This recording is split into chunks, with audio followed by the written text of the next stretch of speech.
In a village of Obodo stood Amaka, a girl whose beauty was like the first rays of the morning sun, but whose spirit was slowly being dimmed by shadow.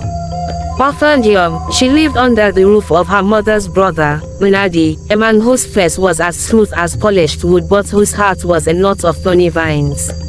Nnadi was driven by a cold, consuming hatred for Amaka.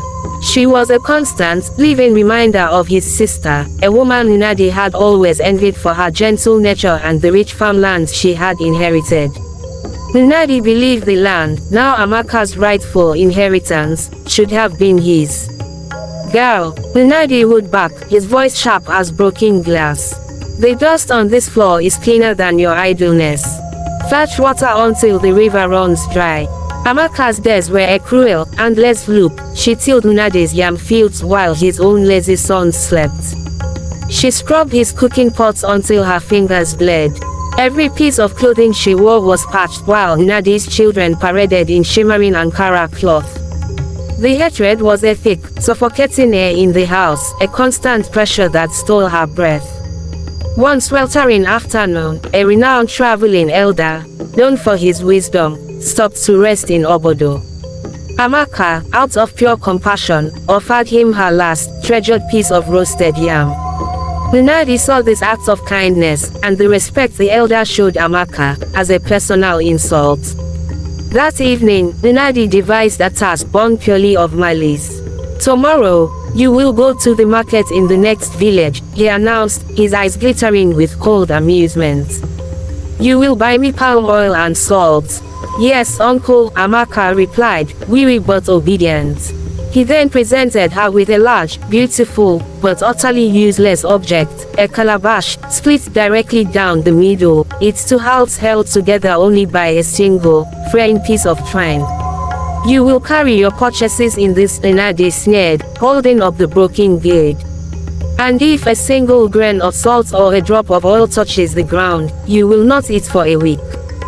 Do you understand, little thief?" Amaka's heart sank.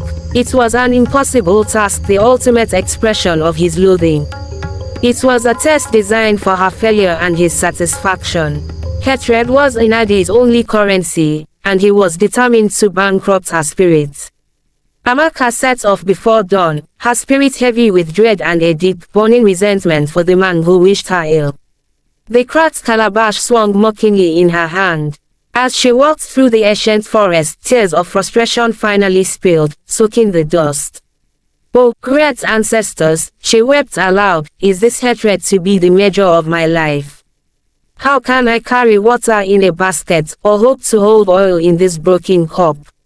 Suddenly, a voice, soft as a rustle of dry leaves, spoke. "Grievance is a heavy load, child. But ingenuity is a lighter burden." An old, tiny chameleon, its skin mottled green and brown, sat on a low branch, watching her with knowing eyes.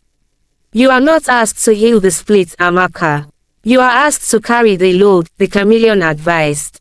"Look not at the broken vessel, but at the earth from which it came."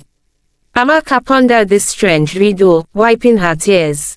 She looked at the forest fall. She saw the rich, wet clay near a stream. A spark of fierce determination, fueled by her hatred of Nnadi's cruelty, ignited within her.